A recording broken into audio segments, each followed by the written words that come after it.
नमस्कार, मैं ज्योति गर्ग। आप देख रहे हैं नारद वाणी। दोस्तों, बिहार चुनाव पे चर्चा जैसा मैं रोज एक वीडियो लेके आता हूँ, आपसे वादा किया हूँ कि हर रोज एक वीडियो बिहार चुनाव पे चर्चा मैं लेके आऊँगा। तो सबसे पहले तो कैबिनेट विस्तार कल हुआ था, जैसा कि कल आप लोग को हमने बताया ही था कि 7 नए मंत्री बनाए गए हैं। उन लोगों को आज विभाग का बंटवारा भी होगा, उसमें भी कई विवाद हैं। नए तो एक तो अध्यक्ष जो थे जायसवाल जी, उनसे रेवेन्यू मिनिस्टर जो थे तो कल इस्तीफा दिए थे, उनके जगह पर रेवेन्यू मिनिस्टर बन गए हैं संजय सरावगी जी। और एक विवादित तो हुआ है कि ये विजय सिन्हा जी के पास जो उप मुख्यमंत्री है, दूसरे उप मुख्यमंत्री, उनके पास था पथ एवं परिवहन विभाग, तो उनसे वो लेकर के नितिन नवीन को दे दिया गया है, क्योंकि नितिन नवीन भी अभी शायद छत्तीसगढ़ के प्रभारी हैं, भाजपा संगठन में काम करने वाले व्यक्ति हैं। पहले भी मंत्री रह चुके हैं। लेकिन विजय सिन्हा जी ने ये काम तो बहुत अच्छा किया था पथ निर्माण विभाग में, कि बालू माफियाओं को जो है उन्होंने शांत कर दिया था। और सड़क पर जो ओवरलोड बालू की ट्रकें चलती थी वो नहीं चलना बंद हो गई थी। और उन्होंने नियम लगा दिया था कि जो भी ट्रक बालू लेकर जाएगा वो तिरपाल से ढक के जाएगा। तो एक जो दुर्घटनाएं हो रही थी सड़कों पर, बालू का कारण लोगों के आंखों में पड़ जाता था, बाइक वालों के, और उसके कारण एक्सीडेंट हो जाता था, उसमें बहुत बड़ा सुधार उन्होंने किया था। लेकिन फिर भी अब जाने राजनीति में है, बहुत रंग के गुना जोड़ घटाव भाव होता है, उसके बाद ये सब होता है। उसके तहत उनसे ले लिया गया है और नितिन नवीन जी को दिया गया है। और उसमें नीतीश जी तो अंदर अंदर कुछ खपा है ही, कि जिस आदमी ने 2015 में उन महागठबंधन के लहर में नालंदा में उनको हरा दिया था, मतलब उनकी पार्टी के खिलाफ लड़के जीत गए थे, उन्हें मंत्री बनाया गया, उन्हीं के समाज से। कुर्मी मतलब तो नीतीश कुमार और श्रवण कुमार, लेकिन अब एक तीसरा कुर्मी भी खड़ा हो गया है। ये तो हुई कैबिनेट विस्तार के नाम पर जो हो रहा है वो चल ही रहा था। और दूसरा है कि जो कांग्रेस के लिए जो हम कह रहे थे वही हुआ। कन्हैया कुमार आए हैं बिहार और उन्होंने फील्डिंग सजा दिया है तेजस्वी के खिलाफ। राहुल गांधी क्या सोच रहे हैं, हमको तो लगता है कि वही सोच रहे हैं कि वो अपने दम पर ही कुछ करेंगे ना तो ज़्यादा सीट लेंगे। तो पप्पू यादव और कन्हैया कुमार को लगा दिया गया है तेजस्वी यादव के पीछे, कि तेजस्वी यादव को घेरो, उसको अपना ज़्यादा सीट लो, और नहीं तो अपने अकेले लड़ने का प्लान है, हमें जैसा लग रहा है। अब आगे तो अभी तो बहुत लंबा समय है, रोज रोज हम अपडेट देंगे। एक सी वोटर का सर्वे भी आया है, उसमें 41% दिखाया जा रहा है कि तेजस्वी आगे आगे बढ़ रहे हैं। वो तो आएगा ही, आप लोग भी जानते हैं कि तेजस्वी यादव के जो कार्यकर्ता है, जो वोटर है, वो वोकल है, वो ज़्यादा बोलते हैं, कहीं पर भी स्पष्ट बोल देते हैं।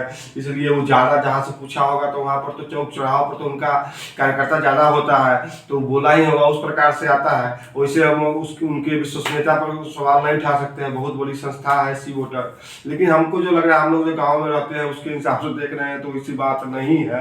लेकिन अभी है, एज तो थोड़ा बहुत है, यशवी लगे हुए हैं।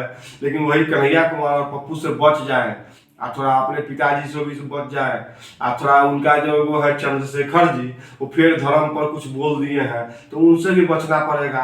क्योंकि बिहार तो हम पहले ही बोल चुके हैं कि धार्मिक लोगों की जगह है, जहाँ तो हर पग पग पर बोला जाता है कि जो धर्म का ही वास है, और हर जगह देवी देवताओं का वास है। तो उस ढंग से सोचिए समझिए, उसके बाद कुछ कीजिए। और तीसरा खबर है कि कल मांझी जी विशाल रैली करने जा रहे हैं पटना में, मांझी रैली। तो उसका भी कुछ देखना है, कल का रैली का क्या होता है, सफल होता है या फ्लॉप होता है। तो सब अपने अपने में, उसमें भी बात चल रही कि 13 सीट मांग रहे हैं, कि अब हमको 13 सीट चाहिए। संतोष मांझी जी शायद बोल रहे थे, उससे लगा कि एनडीए के अंदर भी विवाद का जो है सो बीजारोपण हो रहा है। लेकिन चिराग जो है सो एकदम मोदी जी के हनुमान जी बन के एकदम जो है सो डटे हुए हैं, और उनका एक फिक्स वोट है जो उनके साथ है। युवा भी उनको बिहार में चाह रहा है, लेकिन नीतीश जी ने अपने बेटे से कहवा कर तो उनका सत्ता पत्ता साफ ही कर दिया है लगभग।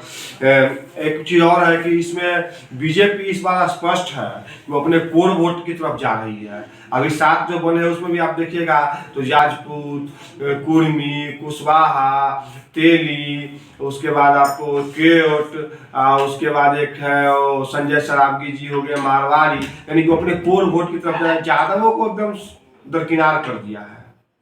क्योंकि भाजपा को मालूम है कि यादव को हम कुछ भी दे दे तो हमको वोट तो करेगा नहीं, तो 25 के चुनाव में तो नहीं करेगा। ये बात तो बीजेपी को मालूम है। तो बीजेपी इस बार स्पष्ट है, 15 वाली गलती नहीं करने जा रही है, इस बार स्पष्ट है, अपने कोर वोट की तरफ लौट रही है। इसमें कोई वो नहीं है। और तीसरी तरफ एक प्रशांत किशोर बिहार का चुनाव लड़ते लड़ते फिर अपने पुराने अवतार में आ गए और तमिलनाडु चले गए हैं। वहाँ वो राजू छलाईवा जो फिल्म में स्टार है उनको बोले हैं कि अब आपको हम मुख्यमंत्री बनाएंगे तमिलनाडु में। अपने तो यहाँ कुछ बन नहीं पाए तो सबको बनाते बनाते लड़े थे चुनाव, सब हार गए। अब गए फिर अपना पुराना अवतार में लौट गए हैं। वही जो बिहार में भी उनका अभी चल रहा है राजनीतिक घटनाक्रम, लेकिन जो है सो चले गए वहाँ। तो अभी तो आज के ये तो यही मोटा मोटी यही सब खबर है कि बिहार में यही सब दिन भर तो कैबिनेट विस्तार पर भी तरह तरह की चर्चाएं चल रही है सोशल मीडिया पर, मीडिया में। अब सीसी वोटर वाला वो आ गया है, उस समय से तेजस्वी कल कह रहे थे कि बीजेपी है आरक्षण चोर आरक्षण खोर।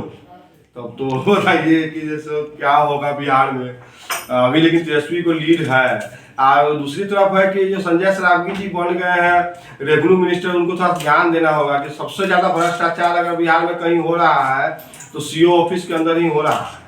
इस सर्वे के नाम पर, परिमार्जन के नाम पर जितना सरकार को टैक्स जाता है, यानी कि मान के चलिए 10 लाख की संपत्ति है तो सरकार को उसमें 8% के आसपास टैक्स जाता है। 6% होता है रेवेन्यू क्या बोलते हैं स्टाम्प टैक्स, और 20% रहता है रजिस्ट्रेशन चार्ज। तो उस प्रकार से सीओ सब जोड़ के भ्रष्टाचार करके घूस ले रहा है। कोई सीओ 1-1 लाख रुपया मांग रहा है। हम लोग के करीबी में एक आदमी है, उनसे 1 लाख रुपया मांगा गया है सीओ। और उस पर थोड़ा ध्यान दीजिए सरावगी जी और नीतीश जी भी, नहीं तो आप पेट सोहराते रह जाइएगा, आप मामला निकल जाएगा। आप जो कहते सब कुछ तो जानबे करते हैं, तो जनता सब कुछ जान रही है कि आपके सीओ का भ्रष्टाचार कितना चल रहा है, चरम पर है अभी भ्रष्टाचार। और वही अंचला अधिकारी तो एकदम चरम पर भ्रष्टाचार कर रहे हैं। थोड़ा इस पर भी ध्यान दीजिए। तो आज की नारदवाणी यहीं पर समाप्त होती है। आप लोग इस चैनल को सब्सक्राइब कीजिए, लाइक कीजिए और कमेंट जरूर कीजिए, अपने दोस्तों के बीच में शेयर कीजिए।